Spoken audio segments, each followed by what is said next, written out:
도덕을 위한 철학 통조림 매콤한 맛. 네, 시작했습니다. 예죠. 이 통조림, 너를 위한 철학 통조림 이 책에서는, 뭐, 거짓, 약속, 거짓말, 이기주의 등 이런 철학과 관련된 이런 다양한 주제들을 그런 철학의 시선으로 해서 아이들이 쉽게 이해할 수 있게 얘기를 하고 있는데요. 저는 일단 이 주제들을 가지고 얘기를 해보고 싶었는데, 이 이기주의는 과연 나쁜가? 이 멘트에 대해서 저도 사실 이런 생각을 많이 했어서 선생님은 어떻게 생각하시나 궁금했어요. 저는 어, 그 이기주의와 개인주의가 엄연히 다르면서도 비슷하잖아요. 음, 그래서 저는 음, 전 제가 느끼기에 평소에 제가 개인주의 성향이 좀 많이 강한 것 같거든요.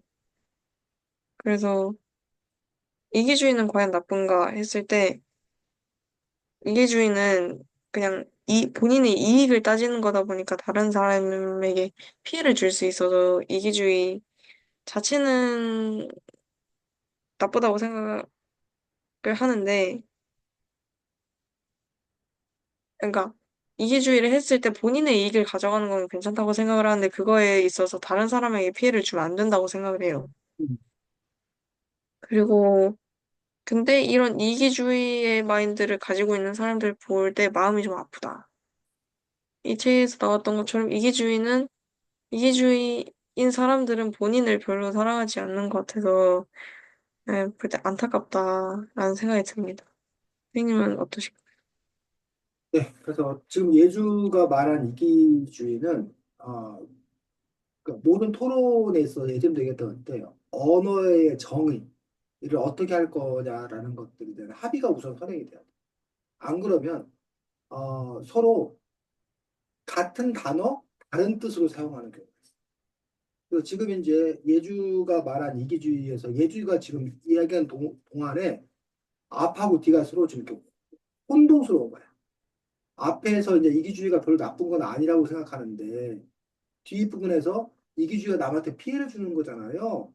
그런 거 보면 안타까워요라고 해서 앞에 이기주의하고 뒤에 이기주의가 다른 거야, 사실 예주가. 예주 스스로 안 해도. 그러니까 이기주의의 반대말은 뭐야? 이타주의? 이타주의, 이타주의. 이기주의의 반대말 이타주의고. 그래서 이제 아까 예주가 난 개인주의자지 난 이기주의자는 아니야. 라는 식으로 얘기해서 개인주의하고 이기주의가 비슷하게 쓰이지만 개인주의자들이 이기주의하고 이렇게 구별하는 경우가 있거든. 그래서 사실은 개인주의의 반대말은 이타주의가 아니야. 개인주의의 반대말은 뭘 것 같아? 개인주의의 반대말. 개인주의 반대말은, 전체주의. 전체주의. 음, 전체주의 또는 뭐 이렇게 뭐 공동체주의라고 할 수도 있고 전체주의인데 보통 이제 극명하게 대비해서 있는 건 전체주의. 그래서 이제 우리가 보통 제국주의, 일제라든가 우리가 파쇼, 이탈리아 그 파시스트라고 했거든. 그 무솔리니 2차 세계대전 당시 이탈리아는 무솔리니 파시스트, 파쇼. 그다음에 독일에는 나치, 히틀러, 나치. 요런 애들. 그다음에 일본 제국주의, 일제. 요 애들의 공통점이 이른바 전체주의적 성향을 띠었다는 거야. 전체주의 같은 경우는 개별 구성원들의 이익보다 뭐가 더 중요한 거야? 전체 이익이 더 중요해. 공동체, 전체 이익. 그래서 전체를 위해서는 뭐가? 개인이 개인이, 있다라고 생각하는 게 전체주의. 반면에 개인주의에서는 전체가 중요한 게 아니라 뭐가 더 중요한 거야? 개인. 각 개개인이 더 중요한 거고 국가나 이런 것들이 존재하는 이유는 각 개개인의 권리와 안전을 보호하기 위해서, 뒷받침하기 위해서 존재한다고 생각하는 거고. 자, 그에 비해서 그럼 이기주의는 말 그대로 누구? 자기의 뭘 위해서? 이, 이익을 위해서. 자기의 이익을 우선하는 게 이기주의라는 얘기야. 근데 이제 그 이기주의가 이제 거기에 우리는 그 이기주의라는 언어가 오염된 거야, 오염된 거. 너는 어쩜 그렇게 이기적이냐? 라고 하는 어떤 그런 분들이 예주가 아까 뒷부분에서 비난했다. 자기의 이익을 추구하기 위해서 심지어는 뭐 남에게 해를 가할 수도 있는 그러니까 오로지 자기 이익만을 추구하는 이라는 의미가 들어있고 또 하나는 수단과 방법을 가리지 음, 아니하고 자기 이익을 추구하는 이런 말이 들어갔을 때 우리가 이기주의에 대해서 부정적으로 얘기하는 거거든. 근데 보통 이제 뭐 이기주의는 과연 나쁜가라는 부분에서 이기주의를 옹호하는 그런 사람들 같은 경우는 뭐라는 거야? 이기주의는 똑똑, 어, 똑똑한 거다. 그, 어, 다른 사람에게 해를 주는 게 이기주의라고 생각하지 않아. 법과 원칙을 어기면서까지도 저기 하는 걸 이기주의라고 생각하지 않아. 그러니까 말 그대로 자기 이익을 우선해서 추구하려는 어떤 그런 성향 이런 것들을 이기주의라고 얘기를 하는 거지. 이제 이기주의와 관련해서 이제 제일 유명한 그 말들 중 하나가 애덤 스미스라는 사람이 음, 국부론이라는 책을 써서 자본주의를 얘기할 때 자본주의 시장 질서에 대해서 얘기할 때 그 사람들이 이타심을 갖고 있어서가 그런 게 아니다. 즉 빵집 사장님이 이타심을 갖고 있는 게 아니고 정육점 사장님이 이타심을 갖고 있는 게 아니다. 빵집 사장님은 그냥 뭐 하려고? 빵집 사장님 왜 이래? 예주가 하려고, 배고플까 봐, 예주가 배고플까 봐 예주한테 맛있는 거 먹이려고 이래? 그 빵집 사장님 왜 일한다는 거야? 하려고, 돈 벌려고. 자기 돈 벌려고. 그 애덤 스미스의 말에 따르면 선생님이 너한테 이렇게 열심히 가르치는 게 그래 내가 예주로 훌륭한 학생을 키워야지 내가 무슨 막 봉사정신이 막 투철하고 막 헌신하고 이래서라고 생각하지 않는 거야. 그냥 내가 이게 직업이고 내가 열심히 가르쳐야 인정받을 수 있고 그래야 내가 더 수입도 더 많아지고 내 이익을 위해서 뭐 한다는 거야? 열심히 한다는 거야. 그렇게 빵집 주인은 돈 벌려고 어? 자기 빵집도 널리 알리려고 열심히 빵을 만들고 정육점 사장님은 또 고기 열심히 팔고 그렇게 되면 우리 사회가 뭐다? 더 풍요로워지고 더 잘 굴러간다. 그렇기 때문에 그 이기주의라는 게 별 문제가 없다라고 문제가 없는 게 아니라 오히려 그 사회를 더 좋게 만든다라고 생각을 하는 거지. 그런 점에서 이제 처음 얘기 다 들어와서 그 이기주의를 어떻게 정의를 내릴 건가라는 부분들. 그래서 아까 앞부분 그 지금 선생님 말했던 그 애덤 스미스가 말했던 그냥 자기의 이익을 추구하는 성향으로 이기주의를 한정 지을 것인지 아니면 그걸 넘어서서 아까 네가 말한 대로 그 이기주의라고 하는 어떤 그런 부분들이 수단과 방법을 가리지 아니하고 남에게 피해를 입히건 말건 관계없이 오로지 내 이익만을 추구하는 그러한 부분들을 이기주의라고 할 것이지. 라는 부분에 따라서 이 얘기는 전혀 달라질 거라는 얘기죠.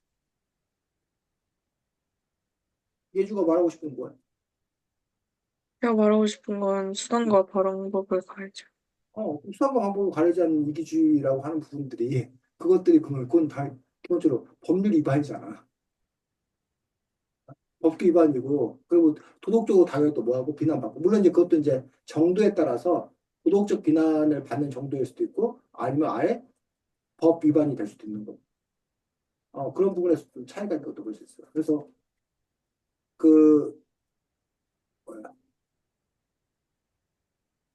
동아 안녕. 동아야 들어왔어? 경제인하고 경제적 동물이라는 거 혹시 들어봤어? 아니요. 경제인 경제적 동물. 그래서 우리가 이코노믹 애니멀 뭐 이런 식으로 경제적 동물을 표현하는데 자 경제 경제의 뜻은 합리적인 선택이야. 그러니까 그 우리가 갖고 있는 재화, 갖고 있는 것들이 희소하단 말이야. 재화의 희소성. 즉 우리가 물건이 뭐 넘쳐나. 그러면 선택할 필요가 없잖아. 그냥 마음대로 갖다 써도 되잖아. 근데 필요한 돈, 필요한 시간 이런 것들이 우리가 원하는 욕구, 욕망을 충분히 채워줄 수 없다는 거야. 희소하다는 거야. 귀하다는 거야. 그 제한 희소성 때문에 뭐가 생겨? 우리는 선택의 문제가 생겨.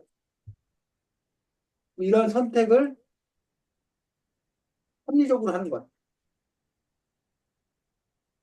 이걸 보고 우리가 뭐라 그런다? 경제 원칙이라고, 경제 원칙. 그래서 우리가 경제 원칙 중에 뭐가 있냐면 비용. 비용은 어떻게 돼? 최소의 효율적게. 비용은 낮춰야 돼. 반면 최대 효과, 이익? 최대 효과, 최대 이익을 추구해야 돼. 이게 경제 원칙이란 말이야. 같은 효과를 추구하다면, 같은 상품이라면 되도록이면 싼 값의 물건을 골라야 되고, 반대로 같은 값이면 같이 1,000원짜리야. 그러면 더 품질 좋은 거, 양 많은 걸 선택하는 거. 이게 바로 경제 원칙이란 말이야. 이 경제 원칙에 따라서 잘 사는 사람을 뭐라고 그런다?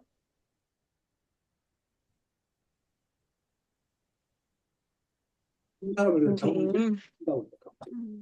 근데 경제적 동물이라고 이렇게 부르면 이 동물들 기분 나쁘겠지만 여기에는 비하가 들어요. 비하. 경제적 동물이다라고 하는 점에서 이 사람은 결국은 수단과 방법을 가리지 않고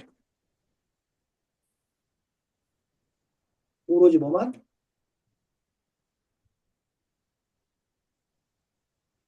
그걸 보고 우리가 경제적 동물이라고 얘기한다는 거예요. 그래서 예를 들면 뭐라고 해야 되나 그 아파트 재개발하는 경우가 있어. 그 아파트 재개발이 아니라 어떤 그 지역이 이제 오래돼 가지고 거기 땅을 거기 있는 사람들에게 보상금을 주고 거기 그 사람들 다 이사 가게 한 다음에 거기를 싹 허물고 거기다 이제 새로 아파트를 지으려고 해. 그래서 이제 그 재개발 재건축하는 경우가 있거든. 근데 그럼 거기 살던 사람들은 어떻게든 뭐 해야 돼? 보상을 받아야죠. 많이 받는 게 이게 경제 원칙에 맞는 거잖아. 그런 부분에 있어서 이른바 알박기를 하는 사람, 알박기. 알박기는 뭐냐면 자기가 그 땅을 절대 자기가 뭐 하지 않는 거야? 내놓지 않겠다고 그러는 거야. 남들 예를 들면 뭐 음, 5억을 주면 그 땅을 팔겠다. 그래갖고 이제 뭐, 좀 더 줘라. 그래서 그럼 한 6억. 그래갖고 이제 팔고 나왔단 말이야. 근데 어떤 사람은 나 6억 줘도 땅을 뭐 한다는 거야? 안 판다는 거야. 그리고 나중에 이제 그거 한 집만 남았어. 그 사람이 나한테 그 땅을 100억 주면 나갈까 뭐 이러겠다는 거야. 그럼 그 회사 입장에서는 나중에는 그 100억을 그 사람한테 줘야 돼. 왜? 재개발해야 되니까. 그 사람이 안 나가버리면 그 공사를 할 수가 없어. 그러면 그 전체 땅이 수조인데 그 한 땅 때문에 그 일이 늦춰지면 그 손해가 막심하다는 거야. 그러니까 그 사람이 알박기 하는 어떤 그 사람한테 그 돈을 줄 수밖에 없다는 거야. 자, 그러면 그 사람은 남들은 5, 6억 받는데 그 사람은 100억 받았어. 경제인이야, 아니야?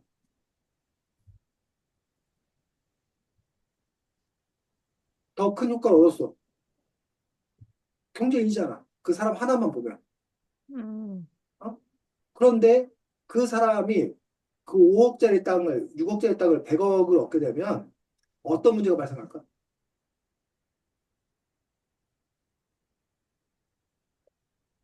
어, 그 대가를 누가 치를까? 손해보는 사람 생, 그렇지. 그 대가를 치른 사람은 거기를 이제 그 새로 아파트가 이제 건설돼서 이제 그 회사가 아파트를 팔 거 아니야. 네. 거기다 만약에 아파트를 100채를 진다고 생각을 해봐. 그러면 그 회사 입장에서는 100억이라는 돈이 더 들어갔잖아, 생각보다. 쉽게 말하면. 그러면 그 100채를 집을 지을 때 그 회사 입장에서는 손해보지 않게 해서 뭐 해야 돼? 한 집당 1억씩 더 불러야 되잖아. 그럼 결국은 그 아파트에 들어가는 사는 사람들이 결국 뭐야? 있어. 1억씩을 더 내게 된다는 거지. 음, 그럼 결국은 다른 사람의 돈을 자기가 뭐 한 거야? 갖다 끌다 쓴 거잖아. 이렇게 봤을 때 과연 그 사람을 우리가 지혜로운 사람이라고 볼 건지 아니면 그 사람의 어떤 그런 행위는 결국은 남에게 어, 자기 어떤 그런 부담을 전가시키는 그런 점에서 우리가 그것들을 경제적 동물로 볼 것인지 라고 하는 부분에서. 그래서 그 사람의 어떤 그런 행동을 그냥 단지 나는 몰라. 나는 내 이익을 위해서 행동한 거야. 그게 난 아무 문제 없어. 그래서 과거에는 그 알박기가 합법이었어, 합법. 그 합법이었다는 게 불법이 아니었다는 거야. 그러니까 그걸 제재할 수 있는 법이 없었어. 근데 지금은 그거를 그런 사람들이 생기니까 그런 걸 저기 뭐야 막기 위한 법이 생겼어. 그래서 그 땅 전체의 뭐 80%인가 뭐 몇 프로 이상이 동의해버리면 그 아무리 알박기를 해도 그 평균 가격 따져가지고 그 돈 주고 강제 집행할 수 있도록 그런 법을 만든 거야. 자, 그러면 선생님이 또 지금 이 법을 만들게 되면 이제 이 책에서 어느 분과 또 연결돼? 그런 법을 만든 이유는 뭘까?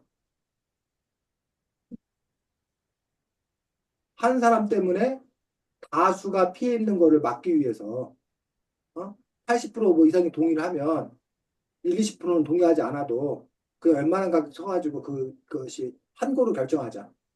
라고 한 부분들이 이 책에서 뭐와 관련돼 있어? 어? 음, 잠시만요.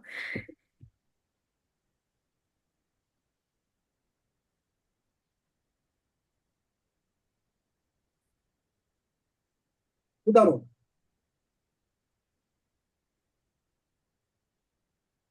후다론이 뭐야?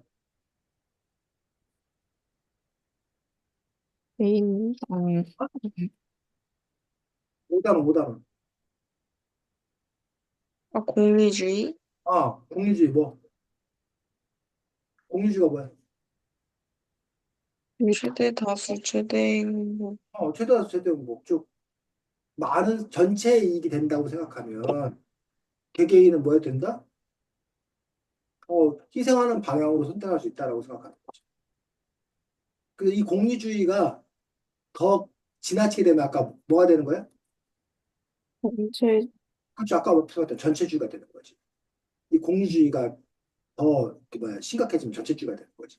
그러면서 이제 이 공리주의가 비판받는 어떤 그런 지점이기도 하더라라는 얘기. 자, 어쨌든 그런 점에서 이제 그 이기주의라고 하는 어떤 그 부분들에서 그 이기주의를 어디까지로 놓고 볼 건가? 그래서 아까 그래서 경제인 누구나 다 자기의 이익을 선택을 하고 또 최소의 비용으로 최대 효과를 누리려고 하는 그런 인간의 어떤 그런 심리와 마음이 있다는 거예요. 근데 그것들이 지나쳐서 남에게 피해를 주는데 그 남에게 피해를 주는 부분이 어떻든 거야? 도덕적으로 피해를 줄 수도 있는 거고 또는 뭐로 피해를 줄 수도 있는 거고 법적으로도 문제가 될 수 있는 거고. 그래서 법적으로 문제되는 부분까지는 우리가 더 이상 얘기할 필요가 없어. 일단 불법이고 그럼 자기도 뭐 저기를 받고 그럴 거니까. 어? 대가를 치르고 그럴 테니까. 근데 이제 문제는 불법이 아닌 경우에 도덕의 영역에 속하는 부분들에서 우리가 비난받을 수 있는데 그렇지 않은 어떤 그런 부분. 뭘 예를 들까? 식당 가가지고 식당에 있는 그 뭐야 그 서비스를 주는 것들 있지. 뭐 물티슈라던가 뭐 거기 뭐야 반찬이라던가 그래갖고 그 셀프 반찬 있잖아. 네. 그 셀프 코너에 어떤 사람이 큰 통을 갖고 와가지고 그 반찬을 거기다가 막 담아가지고 가져가더라고요. 헐, 그 셀프 반찬을 자기가 엄청 먹고 그 막 남기고 막 가더라는 거야. 그 셀프 반찬 마음껏 양껏 갖다 먹어서 이렇게 써 있으니까 자기 마음껏 양껏 갖다 먹었단 말이야. 법적으로 문제 없어. 자, 근데 그게 왜 문제가 될까? 사 민폐, 그러니까 왜 문제? 도덕적으로, 도덕적으로, 좋아 보이진 않아요. 왜 좋아하지 않냐? 왜 그 문제가 되냐? 그러니까 모두 음, 편하라고 갖다 놓은 거일 텐데, 음, 어, 자, 그런 사람이 몇 사람 생겨. 그럼 어떤 일이 벌어질까? 혼란. 사장님 다 그때 없어지겠죠. 어? 다 없어지겠죠. 그걸 아예 없애거나 아니면 가격을 더 음, 올리거나 그래서 그 사람으로 인해서 다른 사람들이 더 많은 가격을 지불하게 되는 또는 그 사람으로 해서 그걸 없애버리면 다른 사람들이 그걸 이용할 수 없게 되는 그런 문제가 생기잖아. 근데 이제 그 사람은 아니 내가 거기 먹으라고 내가 먹겠다는데 내가 그거 가져가겠다는데 라고 하는 부분에서 그거를 문제 삼지 않아도 되는 건가? 아니면 그걸 문제 삼아야 되는 건가? 라는 부분들에 대해서 논란이 따르는 거예요. 또는 그 회사의 규정이 있잖아. 휴가 뭐 이런 규정들 있잖아. 그리고 또 노동자의 어떤 권리가 있거든. 그 부분들에 있어서 그 권리를 어디까지 인정을 해줘야 하냐라는 거예요. 예를 들면 병이 났으면 당연히 휴가를 받아야 돼, 안 받아야 돼? 봐야죠. 받아야 되잖아. 그래서 그 노동자들이 병에 걸릴 것을 생각해가지고 병가라는 어떤 그런 제도를 만들었단 말이야. 그런데 병가가 걸리니까 자기가 본래 몸이 안 아픈 거야. 근데도 뭐라고 그러고 아프다고 그러고 뭐 하는 거야? 빠진, 그걸 쓰는 거야. 음, 병가를 쓰는 거야. 그렇게 되었을 경우에 그 노동자의 권리이기 때문에 병가 쓰는 거에 대해서 눈치 볼 필요 없다. 병가를 써야 된다. 라고 하는 쪽이 있어. 권리 행사다. 근데 그렇게 되면 또 어떤 문제가 생겨? 거짓말. 응?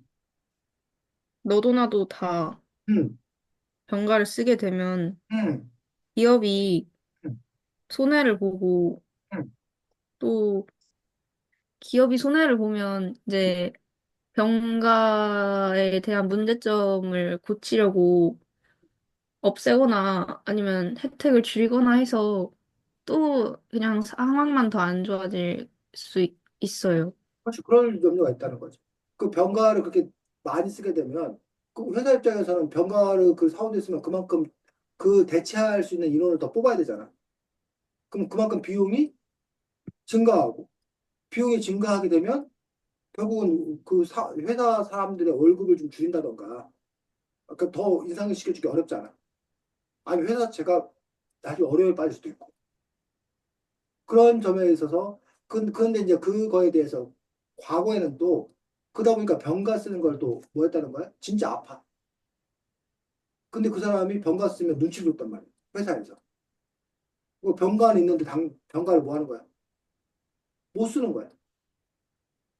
눈치 보고. 그게 이전에 우리 사회의 분위기였어. 근데 지금은 병가라던가 이런 연차 휴가를 당당하게 쓸 수 있는 분위기로 바뀌었어. 그래서 이제 더 이제 나아졌다고 생각이 들어. 근데 이제 그거를 뭐 하는 사람도 있다는 거야? 악용. 악용하는 사람도 있다는 거야. 근데 그 악용이라고 하는 어떤 그런 부분에서 그 사람은 그걸 뭐라고 하는 거야? 자기의 권리. 그래서 그런 그 부분에서 우리가 아까 지금 얘기 말했던 그 이기주의라고 하는 부분. 내가 그걸 쓰겠다는데 법적으로 문제 없는데 뭐가 문제냐? 라고 하는 부분에서 이런 이기주의자들로만 이루어져 있어도 별 문제가 없다. 라고 볼 것이냐. 아니면 그런 것들이 오히려 쌓이게 되면 여러 가지 문제가 발생하니 그래서는 안 되겠다는 쪽으로 볼 것이냐. 라는 점에 있어서 쉽지 않지. 그 지점을 결정하는 어떤 그런 부분들. 자, 그래서 이런 문제들에 관해서 누구야? 칸트? 칸트가 내세운 부분들은 뭐야?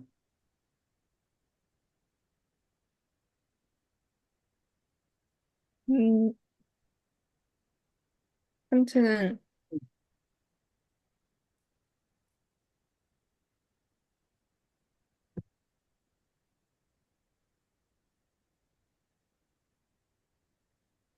책이 어디 나왔나 선생님이 그걸 기억을 못 하겠네. 그 기계 덩어리. 그 칸트가 얘기한 그 부분들 중에 하나가 여러분 기억이 날지 모르겠는데 모든 사람이 그렇게 해도 뭐하면 그래도 차라리 따져보라는 거야. 모든 사람이 다 그렇게 해도 괜찮으면 그렇게 해도 괜찮다는 거야. 근데 모든 사람이 해서 괜찮지 않으면 나도 그렇게 하면 안 된다. 안 된다라고 얘기를 하거든. 카트 같은 경우에. 우리가 그러면 이런 상황에서 그거 하라는 거야, 말라는 거야. 라고 했을 때. 거기에서 어떤 그런 정도를 찾아야 된다고 또 얘기하고 있는 볼 수가 있는 거지. 어. 자, 그 선생님 개인적인, 그래서 아까 이제 예주 원래 질문 돌아가서, 그래서 어떻게 볼 건가라고 하는 어떤 그런 점에서, 선생님은, 이기주의보다는 이타주의여야 한다고 생각을 합니다. 근데 선생님의 이타주의는, 여기 책에 보면, 이타주의가 가장된 이기주의라고 되어 있는 부분, 92쪽에. 아, 아, 이게 무슨 설명이야? 동아, 기억나? 그 되게 말이 특이해가지고 이게 뭐지 하고 봤는데 결과적으로 이게 뭐지를 좀 남긴 부분이라 응. 어 잠시만요. 잘은 모르겠어요, 정확하게. 이타주의가 가장된 이기주의라고, 이 부분.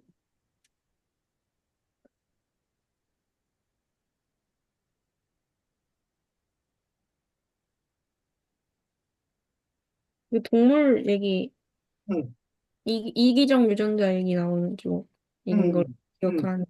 응. 그 뭐야? 음, 그 이타적 행동들이 어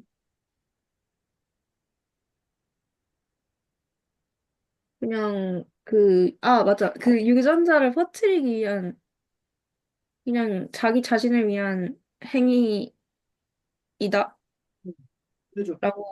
그 말한 거를 인용을 그래, 그래. 했어요, 얘네가. 예주는 어떻게 이해했어?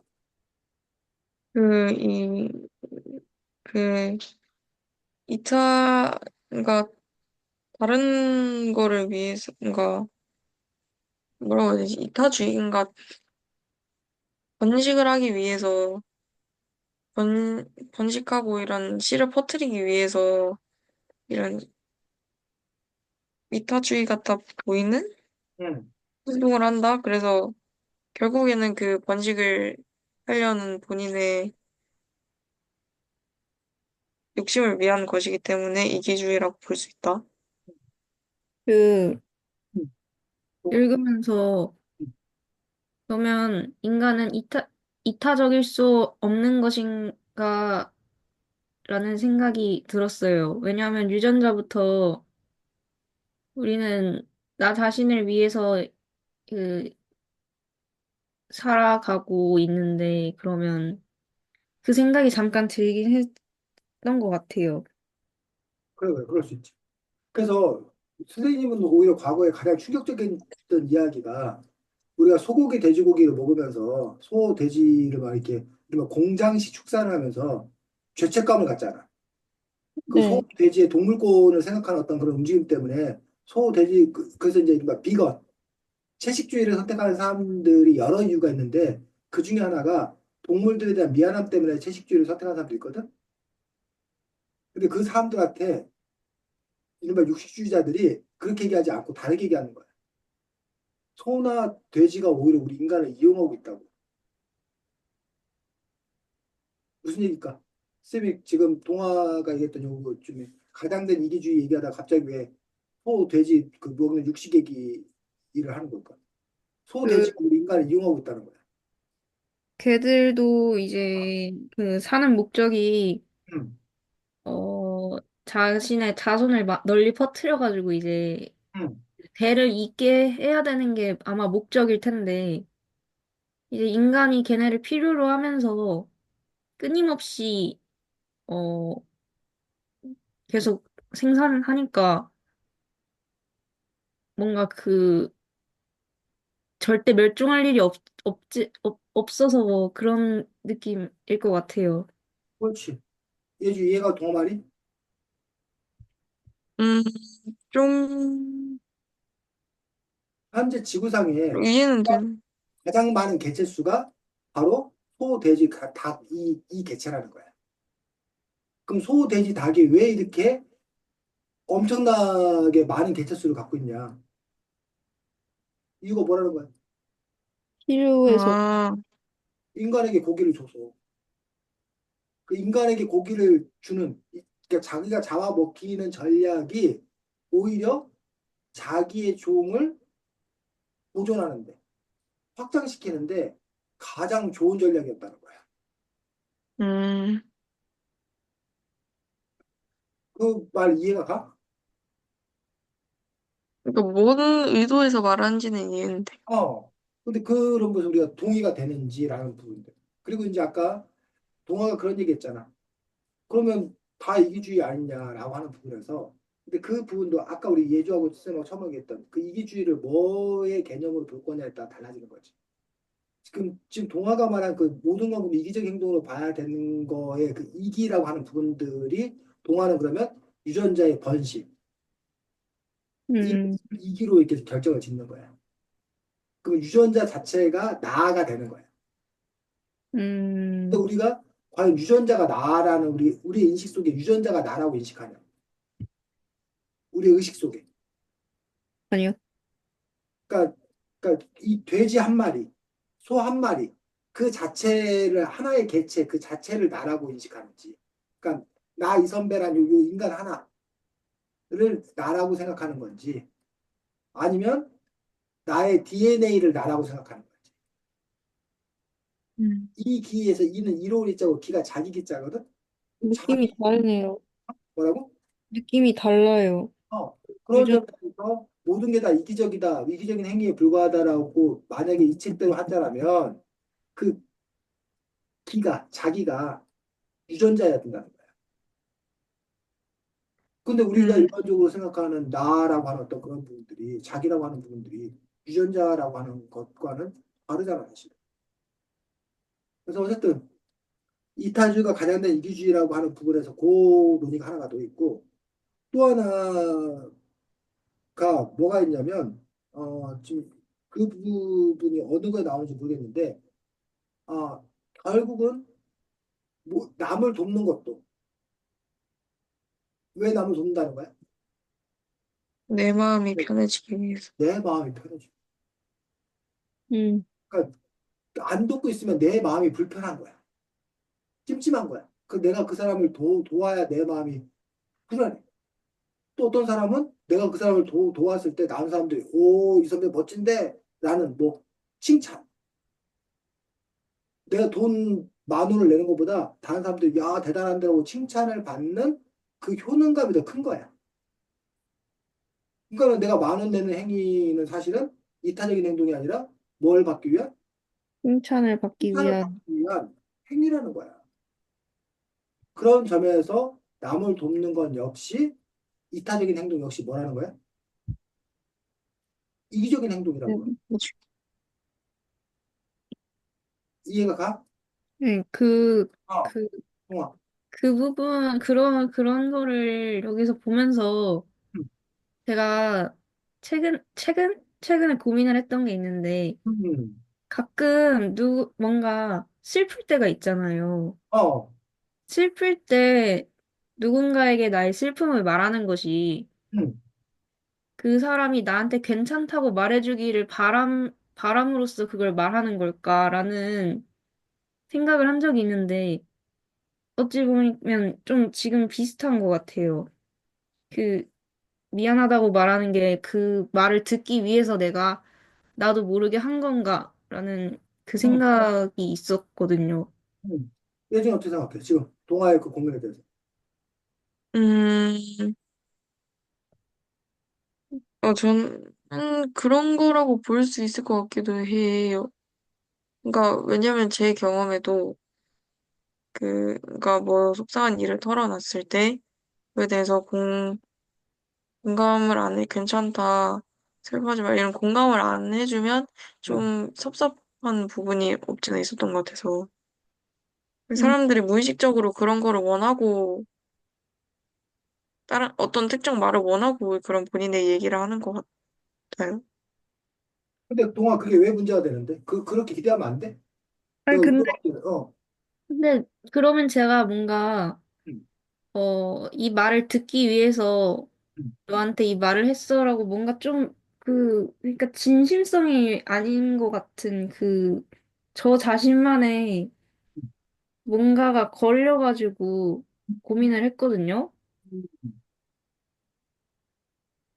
자, 거기서 이제 또 하나 이제 드는 것들이 지금 여기서 그 되게 중요한 개념 나왔어. 진실하다는 거 뭔가. 어?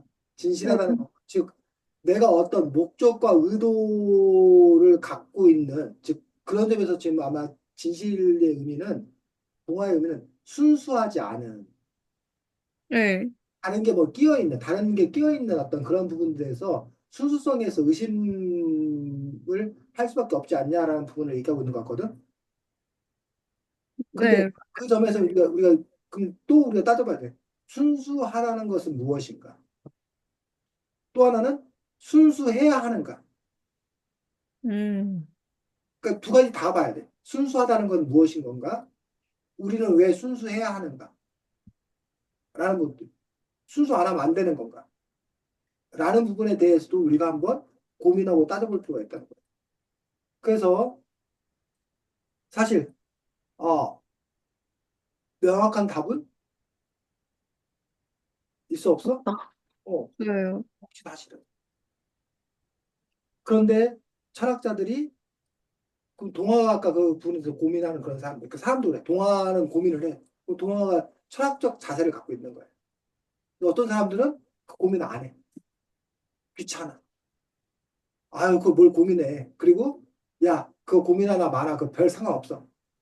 효능성, 효율성도 별로 없다고 생각해. 아니면 지금 당장 해야 될 일이 많아. 그래서 그걸 고민하고 있을 여유가 없어. 지금 당장에 부닥칠 일들을 처리하기도 급급하니까. 뭐 그런 여러 가지가 있어. 근데 어쨌든 간에 철학자들이 수천 년의 세월 동안 우리가 하고 있는 그 고민들에 대해서 많은 사람들이 이미 고민했다는 거야.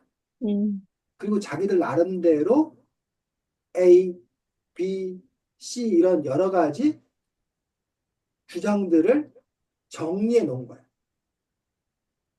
그래서 우리가 철학을 한다는 건 두 가지 의미가 있는데 동화처럼 아까 이게 진실한 걸까?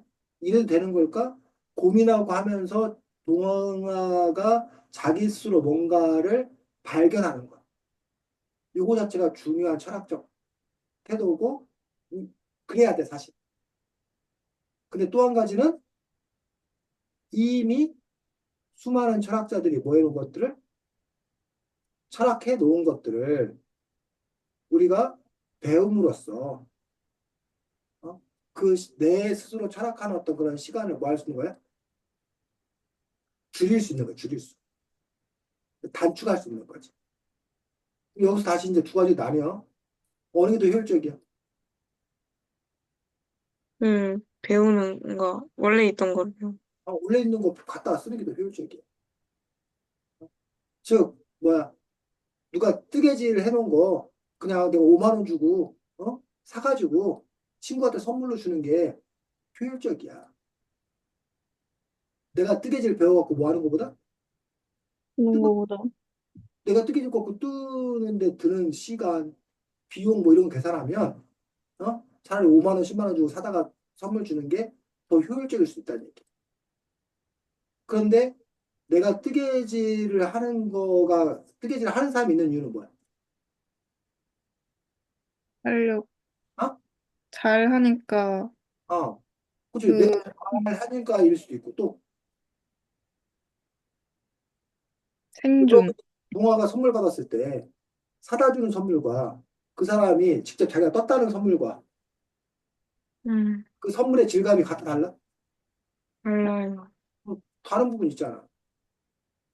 물론 둘 다 고맙긴 하겠지만, 물론 이제 뭐 떠온 게 아주 화답하고 그러면 뭐 그냥 차라리 야, 사다 주지 뭐 이럴 수도 있겠지만, 대부분의 경우는 어쨌든 그 사람이 직접 뭔가의 정성과 노력을 들인 것에 대해서 더 큰 가치, 더 큰 의미를 부여를 하잖아. 우리 사람이란 어떤 그런 존재가. 그런 점에서 남들이 해놓은 철학을 배우는 것도 방법이지만, 때로는 자기가 전전긍긍하고 뭘 따져보고 생각해보고 그런 과정 그 자체가 갖는 그것들이 오히려 순도가 훨씬 높은 거지. 뭐 그런 부분들을 여러분들이 또 시도해 볼 수도 있다라고 생각이 들어요. 그래서 이제 아까 그 슬픔에 대해서 내가 슬픈 거에 대해서 얘기하는 어떤 그런 부분들이 저 사람으로부터 내가 공감받고 위로받으려고 했던 그런 마음도 있고 또 인간이라는 존재 자체는 내가 뭐함으로써 말함, 결정은, 어, 말하는 행위 그 자체로서 뭐가 되는 거야? 자기 객관화가 되는 거야. 그리고 자기가 얘기하는 그 얘기하는 그 과정 속에서 그걸 뭐라고 그러나 그 풀리는 거야. 그 울분 이렇게 응어리 이런 것들이 이렇게 풀어지는 거야. 음, 그래서 이제 그 상담하는 사람들의 가장 중요한 역할이 뭐라고 그래? 들어주기? 들어주기, 들어주기. 그리고 그 선생님이 제일 안 되는 게 그거야. 선생님은 누가 문제를 얘기하잖아? 그럼 선생님은 그 문제를 뭐 하려고 그래? 토론. 분석하려. 해결해 주려고 그래. 그럼 그래, 너 문제가 뭐야? 그럼 어떻게 하면 좋을까? 선생님 자세는 기본 이거야. 음, 근데 사실 그 사람은 답을 모르는 게 아닌 거지. 알면서 이제 그냥 확인받고 싶거나 그냥 내가 그걸 얘기하고 싶은 거야. 또는 그 사람은 이미 답이 있어, 사실 자기는. 근데 그 답에 대해서 용기가 조금 없는 거야. 그 남들한테 내가 이래도 된다는 거를 그냥 뭐해? 확인받고 싶어, 확인받고 싶어. 사람이 음, 다 그래요. 거의 대부분이. 아, 안, 그러면 거의 대부분이 그렇고. 그래서 선생님이, 참 이렇게 선생님도 힘들어. 뭐가 힘들냐면, 아는데 못해. 선생님이 그렇죠. 예주 토요일 날 여기 세종에 선생님 집 앞에 시험 보러 왔거든? 근데 선생님이 예주 응원 안 가고, 선생님이 그 서울에 선생님 장인 어른 그 생신에 갔다 온 거야. 근데 선생님 장모님이 아프셔. 그좀 수술을 받으셔야 되는데, 수술을 받으실까 말까 고민이야. 두 가지 이유 때문에. 하나는 수술을 이렇게 전신마취를 하고 뭘 하는 것 자체가 너무 겁이 나는 거야. 또 하나는 수술을 했을 때 경과가 좋을 수도 있지만 안 좋을 수 있다는 그 불확정성 때문에 그래서 이제 고민을 하는 거야. 어? 그러면 근데 선생님은 뭐라고 그러냐면 장모님이 선택하세요. 그럼 저희는 장모님 선택하시면 뭐든지 저희는 그 장모님 선택하신 대로 지지하고 할게요. 라고 말하는 게 사실은 겉으로 보면 되게 좋은 얘기야. 멋있어 보여. 괜찮아 보여. 이래라 저래라 안 하고 그 사람의 의사를 존중하니까. 그런데 사실 그 사람의 마음에는 자기가 마음의 어떤 그 결정한 부분이 있어, 사실은. 음, 근데 그거에 대해서 좀 뭘 받고 싶은 거야? 지지를 받고 싶은 거야. 그렇게 하는 게 좋겠다라고 힘을 보태주고 싶은 거야. 근데 그거를 뒤로 빼고 네가 알아서 해 이런 거야. 그 부분들에서 조금 더 그 사람을 생각한다라면 그 사람 말을 뭐 해주는 게 지지해주는 게 오히려 진짜 그 사람을 위하는 것일 수도 있는 거겠지. 물론 이거에 대해서 반론을 제기하는 사람도 있어. 뭐라고 반론 제기할까? 아닐 수도 있지 않냐. 뭐가 아닐 수 있는 거야. 음, 지, 바라만 봐주는 게 아니라 진짜 도움을, 응, 그렇지. 그 사람이 마음 먹고 있는 게 최선이 아닐 수 있는 거잖아. 그러면 그 사람이 마음 먹고 있는 걸 지지해 주는 게 우리가 해야 될 일이 아니라 그 사람이 더 나은 결정을 할 수 있도록 내가 그 사람을 올바른 방향으로 이끄는 게 진정으로 그 사람을 위한 거라는 거야. 이해가? 근데 네. 그 사람을 올바른 방향으로 이끄는 게 갖는 문제점은 뭐야? 음, 음, 강요하는 거냐, 강요하는 거. 음, 예주가 부모님하고 그 문제 때문에 갈등했던 거잖아. 부모님이 야, 너 국제고 가는 게 네 인생에서 좋은 거야. 부모님이 생각했을 땐 그게 뭔 거야? 올바른 길이야. 그게 최선의 선택이란 말이야. 근데 예주가 멈칫하고 있는 거야. 그러니까 부모님이 답답하지. 그렇다고 부모님이 예주 그럼 너가 선택하는 걸를 지지할게. 너 뜻대로 할게. 너의 의사를 존중할게. 라고 하는 게 과연 그게 좋은 부모인가? 아니면 올바름이 있으면 그 올바름 어떻게든 실현시키려고 노력하는 게 그게 정말 예주를 사랑하고 예주를 위한 사람인 거라는 부분이지. 또 이 책에 보면 도덕 법칙이라고 하는 부분들이 법칙이 정해져 있는 거야. 칸트 같은 경우는. 그러니까 절대적인 법칙이 존재하는 거야. 그래서 그거를 우리는 뭐 해야 되는 거야? 따라야 하는 거야. 그리고 그 절대적 법칙이 뭔지를 밝혀야 되는 거야. 근데 어떤 사람들은 절대적 법칙은 뭐 하지 않는다? 존재하지 않는다. 존재하지 않나? 존재하지 않는다. 사람마다 다르다고 생각한다. 또는 어떤 사람들은 사람마다 하는 게 전체에게 뭐 되는 것들이 이익이 되는 것들. 또는 결과가 좋은 것들이 우리가 선택해야 되는 거지. 어떤 일에 대해서 좋고 나쁘고 그러니까 옳고 그르고는 아예 애당초 뭐 하지 않는다? 존재하지 않는다. 결과값. 전체 값이 좋아야 그것이 우리가 할 수 있는 유일한 길이다. 라고 주장을 하는 거야. 이런 식으로 알리는 거잖아, 지금. 그럼 그것들 중에 우리는 뭐를 더 지지할 거냐? 내 인생의 어떤 그런 방향으로 삼을 거냐? 라는 부분들에 대한 고민을 갖고 있는 거죠. 그래서 두 가지지. 하나는 그렇게 여러분이 결정을 해야 되지. 결정해야 되는 상황이라면. 또 하나는 뭐가 있는 줄 알아야 되지. 이 책을 통해서 여러분들이 우리의 어떤 그런 행위나 이런 것들이 이런 고민들이 있는 거구나. 이런 주장이 있는 거구나. 라는 것들을 살피고 아는 것들. 그걸 더 나아가서 이 내용을 갖고 여러분이 나중에 학교에서 고등학교에서 시험 봐. 도덕 시간에 그 시험 보거나 아니 너네들 이번에 면접 보는 내용들이라던가 아니 나중에 음, 노술 쓰는 내용들에서 이런 내용을 기초로 해서 여러분이 글을 쓰는 거야. 아까 그 예주가 그 시험 봤다는 그 뭐였지? 그 뭐야? 더디게 가더라도 그 안전하게 서로 그 뭐야 의사를 확인해 가면서 가는 그런 방향을 갈 거냐? 아니면 쇠불도 단뒷바람. 그건 효율성의 문제거든. 그러니까 효율성을 더 중요시 여길 거냐? 아니면 과정의 공정성, 합의 이런 걸 더 중요시 여길 거냐라는 어떤 태도였던 건 문제란 말이야. 그러니까 그런 부분들이 결국은 철학의 문제야 사실은. 그럼 그런 예주가 그런 철학적 베이스를 깔고 있으면 그런 이 문제가 지금 쟁점이 뭐를 묻는 문제라는 걸 파악하고 그걸 바탕으로 너가 이야기를 이렇게 풀어갈 수 있는 거지. 물론 근데 거기에는 단지 그 지식적으로 아는 게 문제가 아니라 오늘 이 순간을 여러분이 살아야 되잖아. 산다는 건 그 선택의 문제잖아. 그럼 나는 어떤 가치관을 더 중요시 여길 건가 어떤 그런 선택의 문제가 있을 수 있다는 거지. 동화는 이 책 읽으면서 제일 내 생각과 맞다 했다? 나도 이렇게 생각하는데 라고 하는 부분들이 있었어?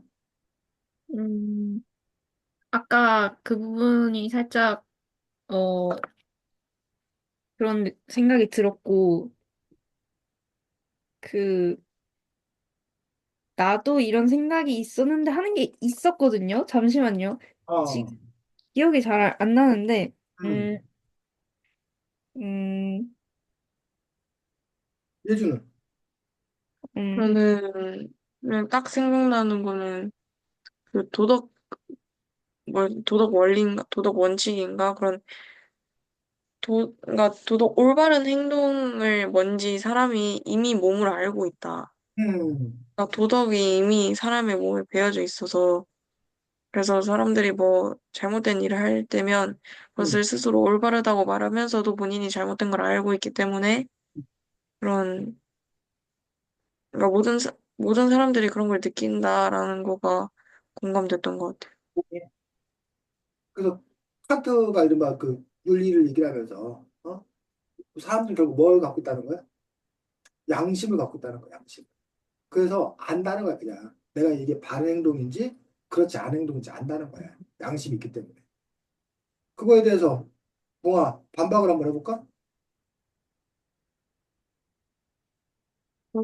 예주가 지금 우리 사람들은 누구나 도덕적 준칙을 갖고 태어난다. 도덕 준칙을 이미 갖고 있다. 라는 거에 대해서 반박하는 사람들은 뭐라고 반박할까?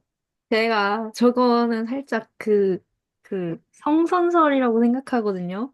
음, 근데 제가 성악설을 믿어요. 예주는 성악설이다. 아니면 동화는, 그래. 얘기해, 계속.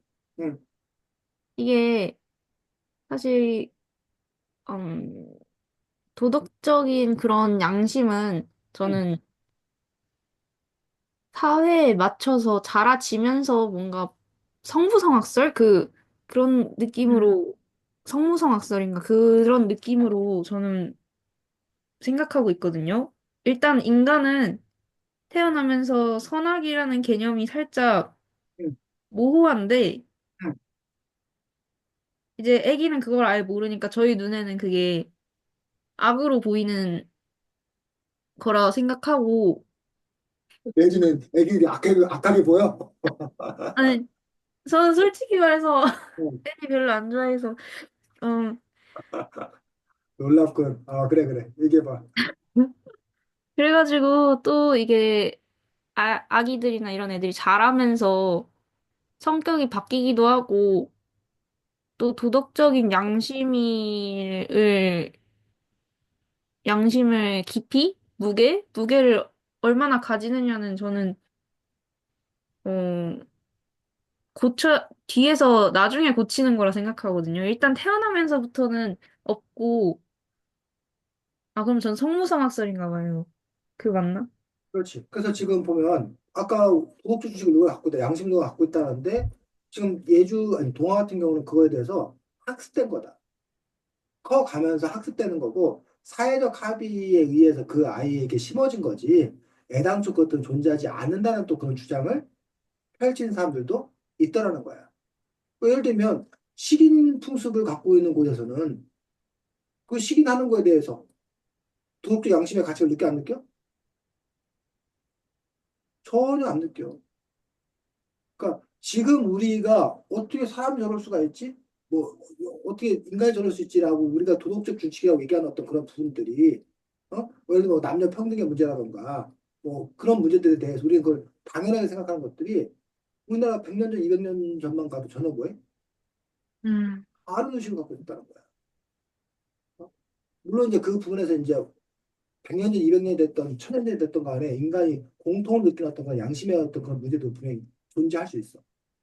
그 부분에 대해서 우리가 생각을 해봐야 되고, 아까 이제 우리가 성선설과 성악설이라고 하는 부분에서도, 인간이 그렇게 선과 악이라는 것들을 갖고 태어났는지, 아니면 이른바 백지 상태에 태어나서 자라는 동안에 교육과 경험을 통해서 그것들이 만들어지는 건지, 또 어떤 사람들은 그걸 저붕이라고 그래. 그 뭐야, 갖고는 있었어. 그러니까 그 유정란, 무정란 알아? 알죠? 네. 유정란과 무정란. 네, 유정란이 그냥 그대로 있다고 해서 병아리 부화가 돼? 아니요. 안 되잖아. 무정란을 아무리 품는다고 해서 병아리가 돼? 안 되잖아. 그럼 유정란이라는 그 원래 갖고 있어야 되고, 근데 그것이 적절한 상황이 돼야 되고, 그 두 가지가 맞았을 때 병아리가 될 수 있다라고 생각하는 어떤 그런 것처럼 사람이란 존재가 갖고는 있는 거야, 갖고는. 근데 그게 확정이 안 된 거야. 근데 어떤 상황에 만나냐에 따라서 그것들이 발현되는 거다. 이런 주장을 펼치는 사람도 있는 거죠. 그러니까 그 부분들에 대해서도 전혀 뭐 한 거야? 다른 거야, 지금. 어떤 사람들은 성선, 성악이라고 하는 부분에서 선하기만 한다, 악하기만 한다, 이게 100%가 아니라 선한 경향이 더 많다는 거야. 또는 악한 경향이 더 많다는 거야. 그 마음 안에 성성, 성악 이런 것들이 함께 존재하는데 상황이나 맥락에 따라서 뭐가 더 커지느냐. 그 선한 사람만 있는 것도 아니고 악한 사람만 있는 것도 아니고 다 가지고 있다고 주장하는 사람들. 그 부분도 역시 이렇게 여러 가지로 나뉘는 거야. 그럼 또 어떤 사람들은 뭐해? 그게 뭐가 중요한데? 그런 걸 뭐하러 따져? 어? 아우, 완전히 그 뭐야, 밥 먹고 할 짓 없으니까 저런 얘기하고 있다고. 쓸데없는 짓 하고 있다고. 또 이렇게 얘기하는 사람도 있어. 그 부분들 중에서 나는 어떤 생각을 갖고 있는 건가? 그래서 아까 이제 동화가 갖고 있는 거, 예주가 갖고 있는 거, 그런 생각이 있는 거죠. 예주는 누구나 다 도덕적 준칙을 가지고 태어나는 거가 더 가깝다. 거기에 더 가깝다 생각하는 거고. 동화는 오늘 알았네. 성악설에 기초하고 있는 그런 부분도 있다는 건데. 어, 동화 찾았어? 쌤 또 얘기시켜갖고 못 찾았지. 제가 어, 가르쳤는데. 까먹었어요. 그렇지. 그래서 여기 보면 이 책에는 보면 도덕이란 무엇인지, 그다음에 도덕 의무론이라고 하는 그런 부분들, 그다음에 뭐 이기주의, 이타주의, 공리주의, 그다음에 끝에 이제 결정론과 자유주의라고 하는 부분들. 결정론과 자유주의는 예주는 어느 쪽에 더 마음이 가? 음, 저는 마음이 가는 건,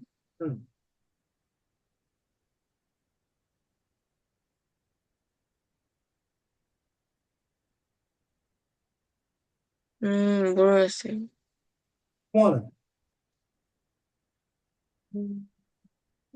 그러니까 그 자유의지라는 게 응, 자유롭게 자기가 선택하는 그런 의지라는 응, 거죠, 이게 지금 여기는. 그리고 결정론은 환경이 응.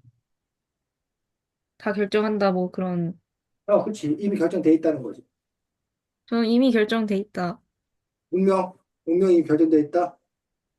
그럼 오늘 네. 이러고 있는 건 뭐 왜 이러고 있는 거야? 오늘요? 어, 이제 나중에 직선을 그리기 위한 하나의 점에, 어, 점에 된 점을 찍는 과정이라 응. 생각해요. 그래서 이제 그 부분들도 선생님도 이게 너무 힘든 주제였어. 예를 들면, 우리 선생님이 하나님을 믿으니까, 하나님이 내가 다음 행동을 뭘 할 건지 알고 계실까, 모르고 계실까? 알고, 알고 계시, 전지전능하니까 알고 계실 거잖아. 그러면, 그거에 따르면 그건 결정론이야, 자유주의론이야. 결정, 결정론이지. 내가 언제 죽을지 하나님은 알고 계신 거야. 그러니까 내가 뭘 하든 지간에 그냥 그때 죽게 돼 있는 거야. 그렇지 않아? 결정된 거야. 그럼 이 결정론의 문제는 뭐야? 못 바꿔요. 못 바꾸고. 또 어떤 문제 생겨? 좀, 의지를 잃어요.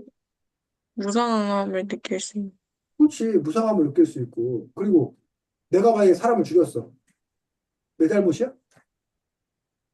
아, 하늘 잘못. 그렇지. 운명 탓.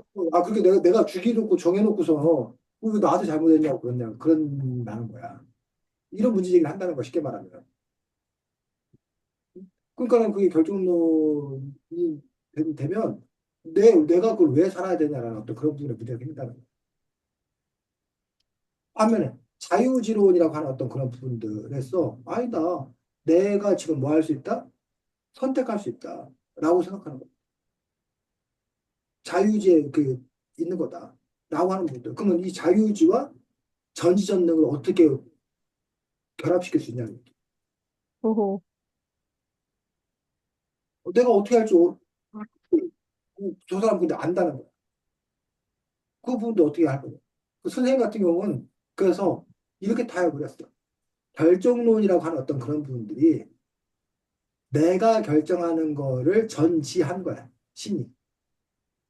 음, 네. 그러니까 신이 나는 A라는 행동, B라는 행동, C라는 행동을 하라고 프로그램을 촘촘하게 프로그래밍을 해놓은 게 아니라 내가 그냥 뭘 해, 이걸 하고 저걸 하고 막 선택을 했어. 근데 그거를 그냥 그 사람이 뭐 하는 것뿐이야? 아는 것뿐이야. 우리가 지금 이성기가 무슨 짓을 했는지 알아 몰라? 과거 뭐, 조선시대 이성기가 무슨 짓을 했는지 알아 몰라 우리가. 알아요. 우리가 알잖아 지금. 알아요, 알아요. 근데 우리가 그걸 뭐 한 게 아니라는 거야. 우리가 이성계를 뭐 한 게 아니라는 거야. 세팅한 게 아니라는 거야. 음, 이렇게 선생님 같은 경우는 선생님 머릿속에 그거를 이렇게 짜 맞춘 거예요. 음, 근데 이제 이렇게 짜 맞춘 거에 대해서도 얼마든지 뭐야? 또 누군가는 이 논리의 허점, 무제점을 또 얘기를 하겠지. 비판하겠지. 그래서 그런 점에서 여러분들이 그거를 여러분들 나름대로 구성할 필요가 있고, 그러면 왜 또 이러한 구성을 해야 하는 건가에 대해서도 여러분들이 또 생각해 볼 필요가 있고.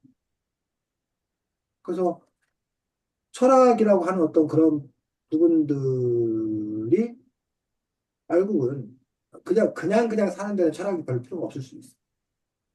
근데 어떤 문제를 조금 더 이렇게 깊이 들어가면, 어떤 방향성을 정하려고 그러면, 결국은 우리가 그 일들을 어떻게 바라볼 거냐에 대해서.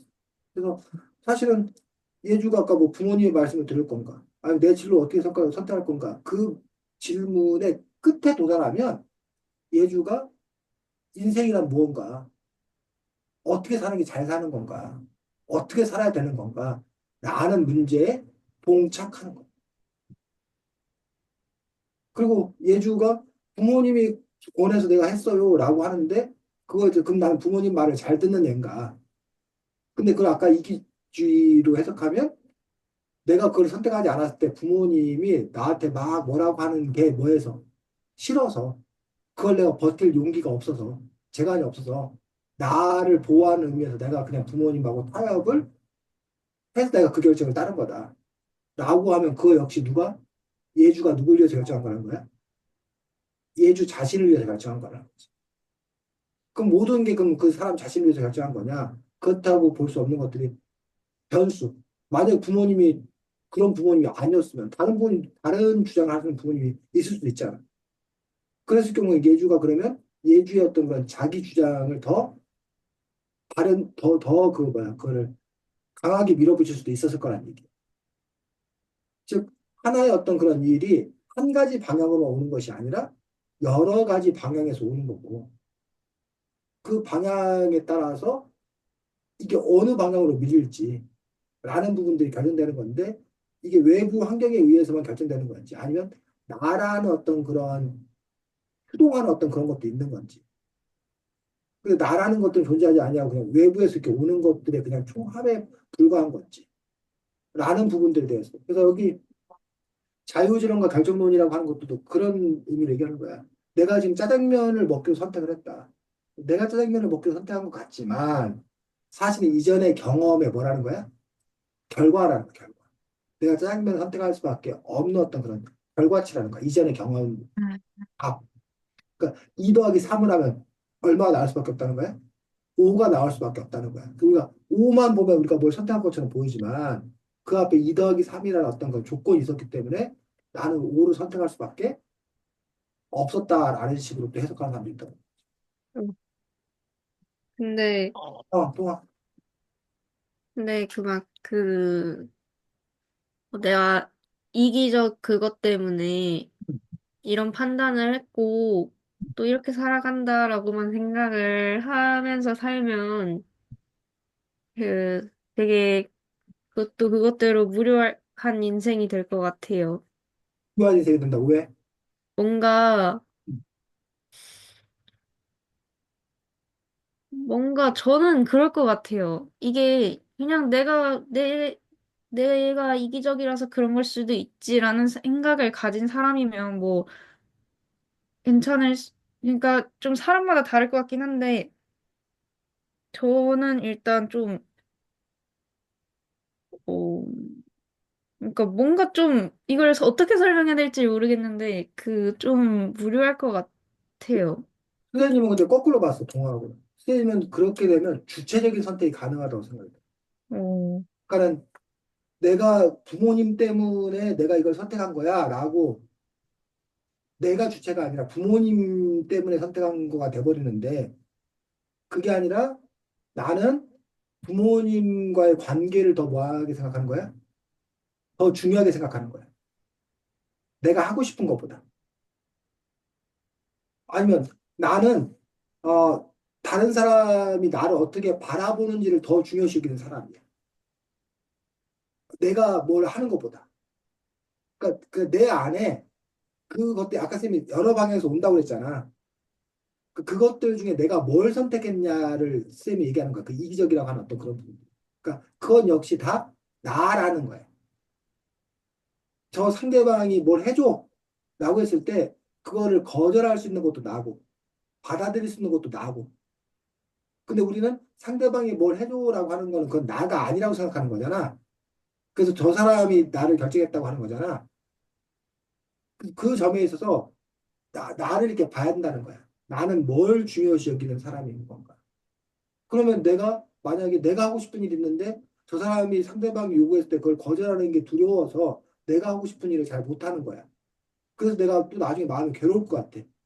그럼 나중에 내 마음이 괴로운 것까지 계산을 집어 넣어서 그러면 내 마음이 괴로운 게 너무 클 것 같으니까 이 상대방을 거절하는 게 내가 쉽지 않지만 나중에 내가 후회할 게 더 큰 게 이 거절하는 거를 내가 지금 해. 그럼 내가 나중에 후회하지 않는 거야. 이게 나를 보호하는 길이고 내가 선택할 수 있는 길이라는 거지. 그러면 동화가 보는 것과는 좀 달리 선생님은 오히려 그 내가 한 행위라든가 뭐 이런 것들에 대해서 아, 내가 했구나. 그리고 내가 책임져야 되겠구나. 남 탓을 돌리지 않아야겠구나라는 그런 주체적인 선택이 가능하다고 선생님은 믿어, 선생님. 개인적으로. 그래서, 그래서 이제 내가 나 자신을 늘 잘 살펴야 되겠구나. 내 안에 그 갖가지 욕망들, 상황들, 이런 것들을 잘 살펴서 뭐가 더 중요하고 뭐가 그렇지 않은지 이걸 잘 분별해내는 것들이 나스로의 삶을 사는 것 아닌가 라는 생각을 하는 거죠. 그리고 여기서 또 한 가지 문제는 아까도 쌤이 그 자기를 뭘로 볼 거냐, DNA로 볼 거냐, 뭘로 볼 거냐 이거잖아.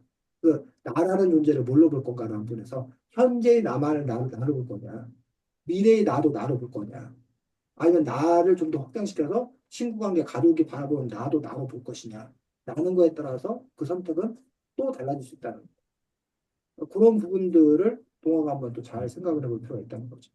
음. 동화하고 지금 쌤이 같은 맥락의 얘기를 하는 건지 아니면 동화하고 또 있지만 약간 그 다른 그 관점에서 얘기하는 건지 그 부분은 정확히 잘 모르겠습니다. 동화의 의도를 쌤이 정확히 잘 받아들였는지 잘 모르겠어요. 자, 맞는 어, 네. 아니에요, 아니에요. 동화야, 예주가 할 얘기 있대.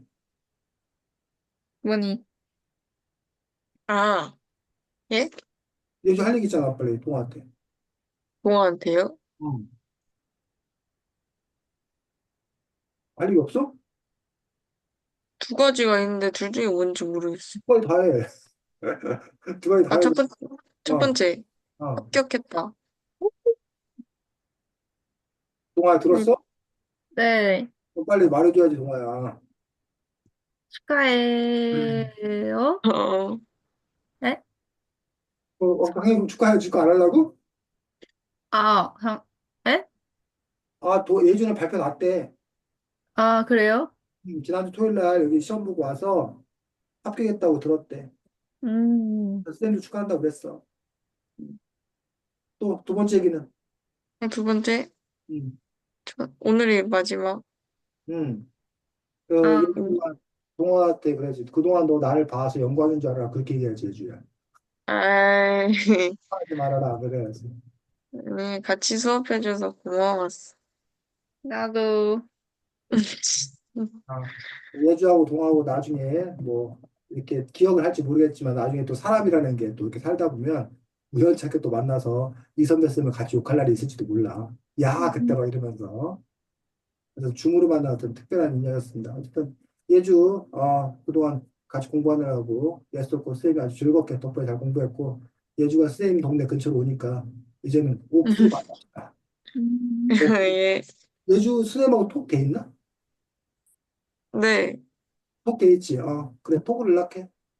와서 네, 맛있는 거 사줄게. 감사합니다. 그래 그래. 동화가 알아서 결정하면 돼 동화야. 네? 동화는 알아서 결정하면 된다고. 쌤님은 일단 기본적으로 내년 2월까지는 네. 수업 계획을 짜놓은 상태고, 그래서 뭐 예주는 또 예주 그 학교 뭐 이렇게 나름 스케줄이 있어갖고, 오늘까지 학교로 이제 얘기를 한 거였고, 동화는 알아서 하면 되고, 다음 주에 원래 동화야 글쓰기인데, 네. 글쓰기 안 하고 다음 주 하게 되면 세상을 바꾼 건축이라는 책을 볼 거야, 일단. 세상을 바꾼 건축이요? 세상을 바꾼 건축이라는 책을 먼저 볼 거거든. 네. 그래서 동화도, 동화 스케줄 이거 봐가지고 언제까지 쌤하고 같이 할 수 있는지 해서 알려주면 되고. 네. 그래, 그래. 질문. 음, 동화 예주와 달 얘기 마지막으로 하고 마치겠습니다. 어, 지금까지, 지금까지 책 읽고 생각하고 그, 하는 거 많이 고생했고, 어, 또 올해 이제 마지막 날인데 또 마지막 날이라서, 음, 아, 인상 깊은, 어, 뭐 헤어지면 또 어디서 만난다고 하니까, 암튼, 반가웠고, 고등학교 올라가서 힘내. 어, 동화 음. 준비했니? 어유 네? 훌륭해. 훌륭한 이별사였습니다. 자, 예, 모두 다 수고 많았습니다. 정말 올해가 마지막 날이네. 이제 한 주 그러게요. 안 남았네. 그래, 하여튼 2024년 잘 살았고, 중3 보내느라 정말 둘 다 고생 많았습니다. 2025년 고1 때는 프레시하게, 또 잘 살아보시기 바랍니다. 수고 많았습니다. 음, 안녕, 새해 복 많이 받으십시오. 감, 새해 복 많이 감사했어요. 받으세요.